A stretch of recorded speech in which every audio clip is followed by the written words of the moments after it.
Dobar dan i dobrodošli u novi video. Danas pravimo novogodišnje drvce. Ovaj recept se pravi brzo i jednostavno. Pripremite ovako jedno lisnato tijesto kao što vidite na videu.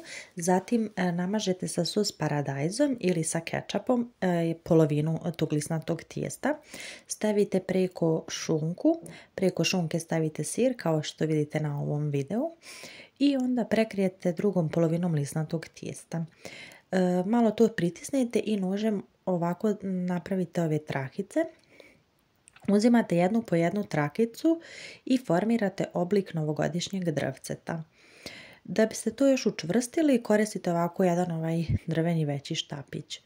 Lisnata tijesta se peku nekih 15 minuta na 200 stepeni, zavisno od lisnatog tijesta i od vaše rerne. I da, zaboravila sam reći da prije nego što sam ih pekla, još sam ih premazala sa žumanjcetom. Na kraju kada je to sve bilo pečeno, ja sam još malo zbog dekoracije posula sa peršunom i napravila sam zvjezdicu od sira i na svaki vrh sam stavila po jednu zvjezdicu. Eto, nadam se da vam se ovaj video svidio, a mi se čujemo u nekom sljedećem videu. Ćao!